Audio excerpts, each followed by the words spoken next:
سوهل چیکار میکنی؟ بگو دارم ظرف میشورم. بگو ظرف میشورم. میشوره یالا جوش شما بگید که ما ظرفش میشورم اون شسته است عزیزم اینا شسته نه اینا رو باید صدا میگیره؟ اینا شسته است عزیزم اینا تمیزه تمیز نشده من برد شستم مامانش تمیز نشده سوهل من نگاه کن ببین من فکر کنم دیگه بسته فکر کنم اشکال داره ها مامانو نگاه کن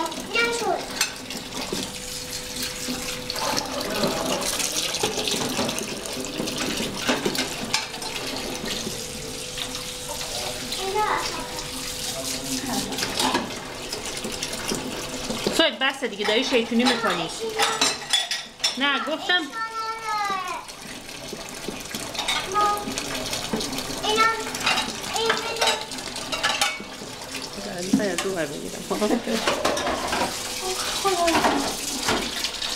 سوهل دیگه داری شیطونی میکنی ها خیلی اشکال داره من باید بگم اشکال نداری یا تو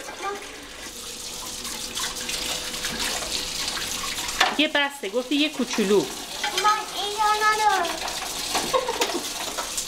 با خوب بشور خوب بشور آبو ببند نه آب زیاد داره میره آها مرسی بد میشوری سهیل آره آره خیلی داری بد میشوری خوب بس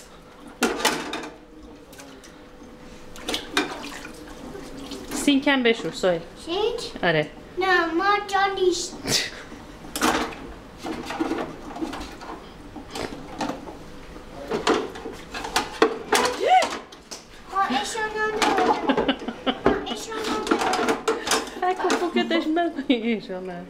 یه گلی تو خوبتر میگیری من این نگرشی ایشان نداره